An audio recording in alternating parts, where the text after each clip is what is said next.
Good evening, everybody, and welcome back to another episode of the Blacknificent show. My name is Keamogetse Monama, a Black child on the rise, and I will be your host tonight. Tonight's topic is in relation to Women's Month, which is for us to celebrate our Black queens this month, and in this episode, to just start off the month.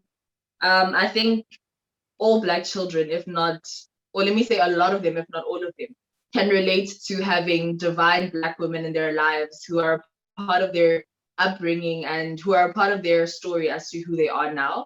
So today's conversation should be very relatable and very personal, not just for me and my guest tonight, but also for the viewers who are watching.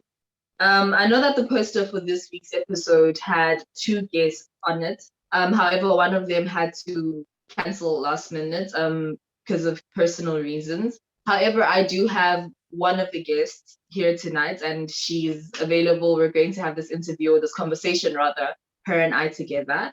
So I'd like to give this platform to her so that she can introduce herself. Atlehang, how are you? I'm great, thanks. And yourself, my love, how are you? I'm great, thank you. So please introduce yourself for everybody that doesn't know you. Okay, so my name is Atlehang Tatiana Oliphant. On my social media platforms, I am Tatiana Oliphant on Instagram, Twitter, and YouTube. So do check them out and like and follow if you can. And I am a bisexual Black girly. Oh yes, oh yes. Can you please give me an idea of the structure that you grew up in? And just so we can go back to this, today's conversation is about celebrating Black matriarchs, but I also want us to understand how Black matriarchs are forcefully put, or sometimes forcefully put in the positions that they are put in to be the strong leaders that they have to be. And sometimes it's just because Black women are divine and they do have a sense of power, so they do take that leadership role. But I think for us and for tonight's conversation, we're going to highlight a lot of fatherlessness, but also the women that stepped up to the role of being our fathers and our mothers and our everything, you know? So I wanted you to, for the first question, just give me an idea of the structure of the home that you grew up in, who you live with, who the breadwinner was, and who the head of the family was. Okay, so growing up, I grew up with my mom. She was a single mother, and she basically raised me until I was like 6. She raised me alongside my great grandmother, who has recently passed, and my grandmother and my grandmother's brother. Okay. So I grew up with a lot of women around me, very few men, as you can tell. And at the age of 6, I moved in with my grandparents in another part of Soweto, which I do live in. And yeah, so basically I've been raised by my grandparents. And the head of the family was basically my grandfather from then onwards. Okay. Why is it that your father and why is it that your father wasn't present, and why is it that there weren't many males in your life? Well, basically, the main reason why there weren't a lot of males in my family, or there aren't a lot of males in my family, is because most of the women in my family aren't married, and my father isn't present. Well, yeah, he isn't present. We don't have a relationship. He is there, but I wouldn't call it a relationship. And yeah, I don't know. I don't have a reason why he isn't. Like, I don't personally know why he isn't in my life, but I do know that he isn't present. I think on the topic of fatherlessness, because my other guest couldn't be here tonight, but because I can relate to tonight's conversation, I think the difference between you and I would be that your father is still alive and he's just choosing not to be present. I come from the same setup as yours. I was also raised by my great grandmother, my grandmother, my mom, my aunt, and my uncles, but they were younger than my mom. And my father wasn't present because he passed away. So I think I can relate to having a matriarchal home, but not in the same sense or not because of the same reasons as you, if that makes sense, you know? Yeah, it does. do you still have a relationship with your father? But I think you just answered that. And also, because you say you don't, is there anybody that fills in that role? Is there like a father figure in your life? So my grandfather was a father figure for me, but he recently passed last year. So currently, I don't have any father figures, I would Yeah. say. But my grandfather was a huge father figure. He was like my father basically because he did everything for me, from paying for my school fees to buying me clothes to everything. So he was basically my father. Yeah. Yeah. Okay, well, that's sad because I think now you lost two fathers, if I may. That that's a Yeah. lot harder than most of us have to go through.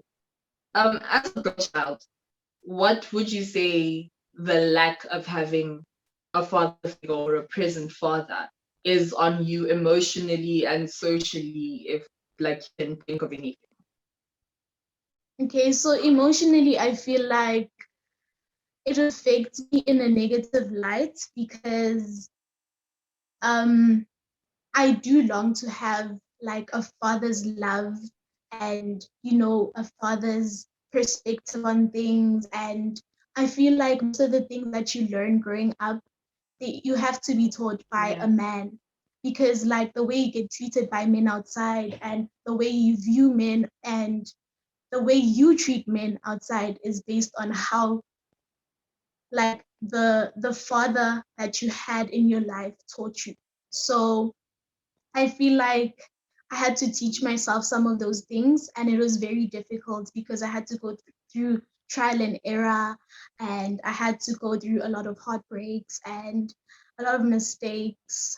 So it was very, I don't want to say detrimental, yeah, but it was very it's a triggering topic, and it's triggering emotionally to even talk about like not having a father.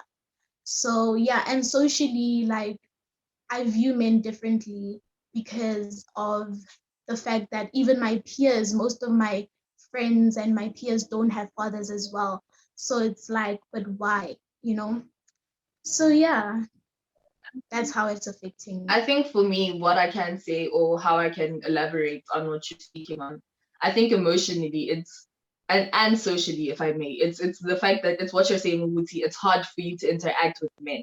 I think for me, Yeah, every time I see a man, I either have to bracket him as something to stay away from or exactly. something I need to treat with the utmost respect. We cannot have a casual relationship with men because Yeah, I it haven't can't been be in raised in a between. household with men.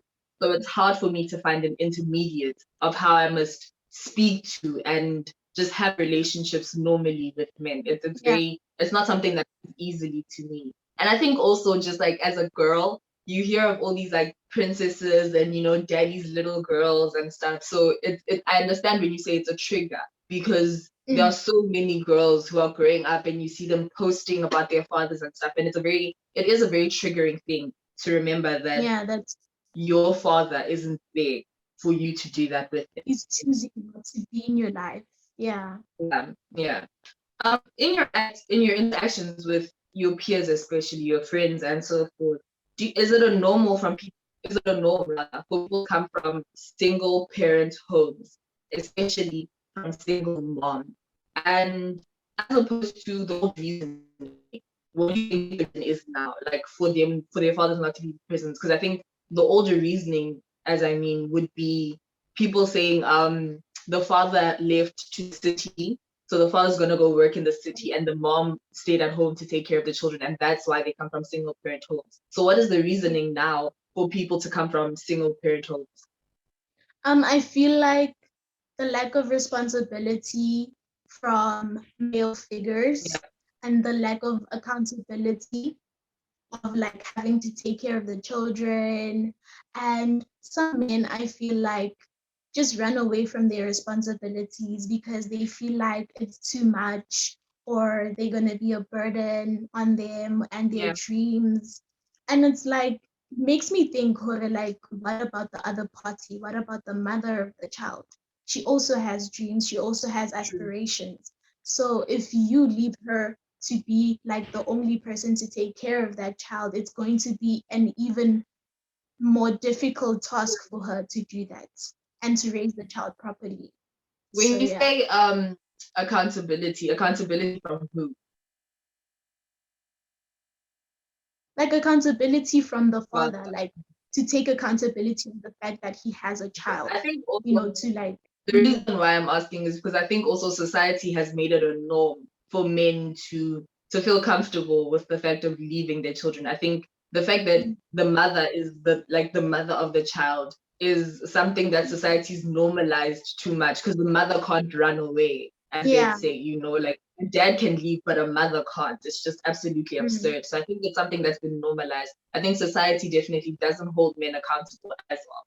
But just to get back to the beginning of the question, is it a norm? Is this something that you're seeing a lot, that people come from single parent homes and single moms rather? Yeah, it is a norm because most of my friends really do come from single parent homes, mostly moms. Yeah. Very few that come from like single parent homes with like fathers, like only fathers, not mothers. And I have some peers and friends that are adopted, so they don't have both parents. Okay. And yeah, it's, yeah. Okay, I hear you. What stereotypes and assumptions have you heard about? Especially, I know there's a lot about us girls, but what stereotypes and assumptions have you heard about children that were raised in single parents, especially single mom homes? I've heard a lot, but off the top of my head, the ones I can think about is that kids that come from single parent homes are wild, they're very spontaneous, they're very irrational, they carefree, they don't care about like what people say, and like they like doing reckless things. It's just like most of the assumptions and stereotypes are very negative. And yeah. I think for me, it's definitely always been something relating to when you have bad behavior, as you're saying. Like as soon as you misbehave in class, it's like, oh, you can tell where you've been raised or how you've been raised, or you can tell that a father figure isn't present because you lack discipline rather. True. Do you think any of these stereotypes are true? Personally, I feel like some of them are, like through observation, obviously. I'm not like generalizing it, but I'm like just saying from what I've seen, and yeah, I feel like they are true and I've seen that they are true. So yeah. I think I completely beg to differ, but I hear you. Coming from a matriarch's nest, if I may call it, so a matriarchal home, what are the key areas that you saw your mom or the women raising you struggle with? I've seen the women in my life struggle a lot with emotional health. So they feel like they have to be strong enough to take care of us, and they can't like feel how they're feeling because it's gonna affect us in a certain way. I've seen the women in my life struggle with mental health. I have a lot of women in my life that have depression. I know a woman that has lupus. If you don't know what lupus is, please Google it. I've seen women in my life struggle to take accountability, or rather to understand that they're wrong and accept like they're wrong, and they have to like not change the way that they're acting, but like at least apologize. And I've also seen the women in my life struggle with apologizing. So yeah, those are the things that I can think of from the top of my head. I've also seen the women in my life struggle with having a balance between being lenient and being strict, mostly because I'm a female, so like a lot of things in this world scare them. So I feel like they don't try to let me be too loose, if I can say, because they feel like I'm gonna become like them and they don't want that. So I feel like they've become too harsh as well, you know, in a sense that like they overprotective. So yeah. I think from what I'm hearing, and this is just me giving my personal opinion, I think from what I'm hearing is that Black women suffer with just the pressure to be strong all the time, but that also messes with them Yes. because I think that pressure just it could get to anybody, you know, just constantly feeling like there's a certain standard that you need to live up to, but also knowing how many people are dependent on you. Because as you're saying, your mom or the woman in your life had to make sure that you're safe and you're protected. Do you understand? So Yeah. it's also the pressures of knowing that people are dependent on you and you're the only person they're dependent on. So I think it has to do with just the strength aspect of it. But I hear you. Yeah. Um, what key characteristics and personal or personality traits do you envy or do you recognize and do you acknowledge in the women in your life? Um, I acknowledge the fact that through anything, like they thrive to be better each and every day, despite the things that happen to them or the things that they go through. I, I see that they always trying to be like the best version of themselves, even though there are like trials and tribulations that they go through. Um, yeah, and I just love the fact that they're like, I don't want to say strong because I really like I don't like the So, connotation that is, mixed with that word, but that's the yeah, only one I can think of right now. And yeah. I love the resilience. Like, yeah, like it just motivates me.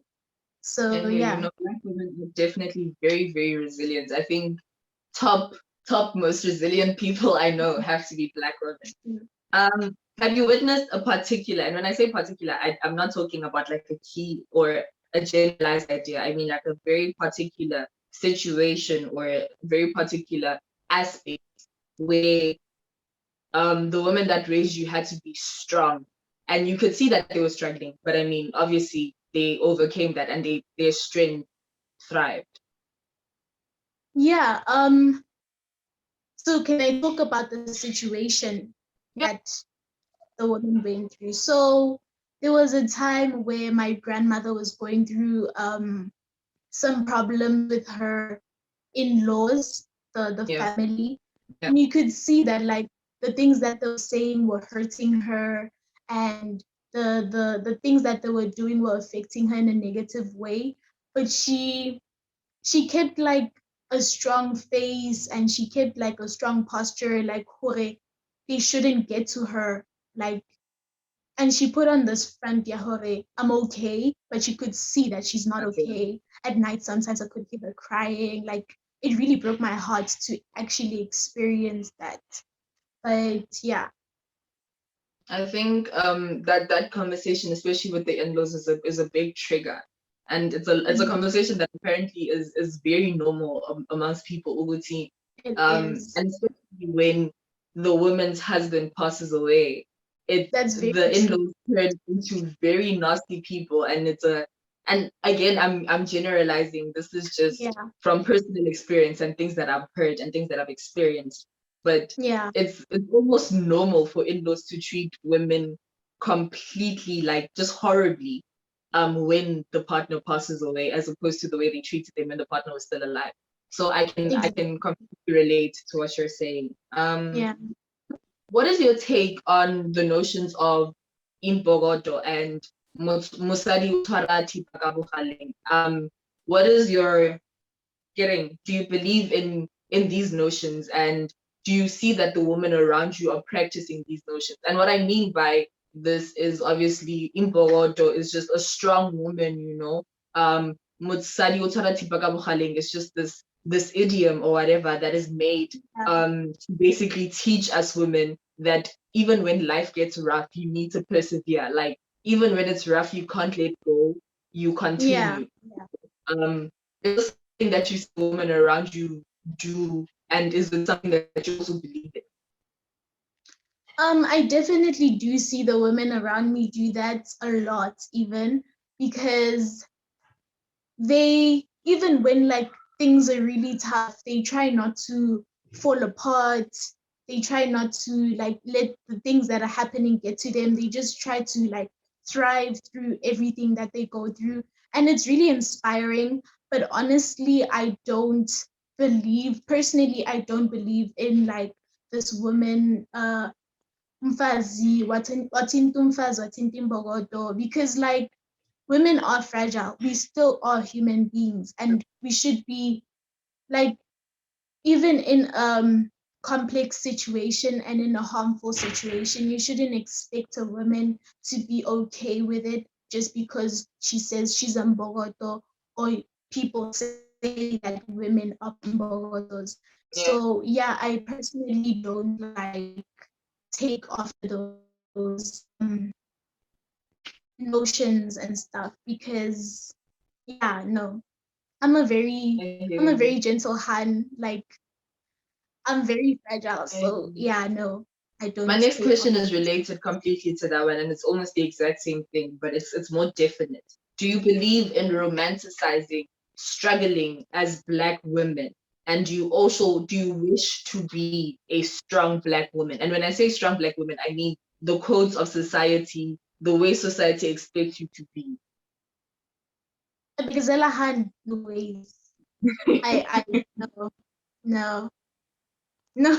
uh, Do that to myself, because firstly, I've seen how that begazzering thing has, like, I've seen what it's done to people, and I've seen how it's affected yeah, people, and like I've seen how the people who are on the other end of the spectrum were treating those people who are the like strong hands and whatever. So I definitely, no, I don't believe in that. And I don't advocate for anybody to actually strive to be a strong Black woman like society described to be. I feel like women should be strong for yeah, themselves. I feel like they should be strong, like not just emotionally, but like physically as well. Like, you should be strong for yourself. yeah. So yeah, I think yeah. for me this notion of romanticizing struggling is a complete no-no. I think Black women have made it a Mhm. norm to not take care of themselves and to put themselves last and to take care of everybody else. But and Very that as true. much as we appreciate it, I think it's gotten to a point where we see how detrimental it is to the woman herself at the end of the day. And Yeah, furthermore, I think this thing of people knowing that a Black woman is going to keep her integrity at the end of the day also then leads to people playing on top of your head and people taking exactly. advantage of Black women because they expect you Mhm. to take the To be higher strong. road. They expect you to just live with integrity and honor, and they don't expect you to stoop Mhm. down to their level. So they're going to continue to take advantage of Black women, which is something that's really upsetting for me because I see it done a lot of times to a lot of people. But as a growing woman, I can see people trying it on me as well. And I don't know who told people that we are imbogotos and we will begezela and we are going to continue with it. But I slowly see it, a notion that's being unfolded. And I am grateful that I'm seeing sisters who are not willing to take this and who are not willing to let their mothers and their grandmothers, any woman around them, take this any longer than they have to, actually. Yeah. Are there any things that you think that women need to do away with to help them raise better children and just to help them be better global citizens for not just for themselves but for the world that they live in? Um, I feel like they should do away with wanting Yeah, to be strong, like as we were saying, like taking care of other people before themselves, because honestly, you can't water other plants when I yeah, only mentally, physically, like you really can't do that. So I feel like they should do away with wanting to handle everything by themselves and not seek for help, you know? yeah. So yeah, I feel like that's what they should do away with. What was Because it the really perk? affects Oh, everybody sorry. around them. No, it's okay. I was just saying, Hola, it does affect everybody around them when they Mm, do that. I hear you. What were the perks, according to you? What were the perks and the positives to being raised in a majority female environment? I learned how to be outspoken, so I Yeah, didn't um hide what I wanted to say, or I didn't, try to dilute what I wanted yeah, to say. I said what I wanted to say and I said it the way I wanted to say yeah. it.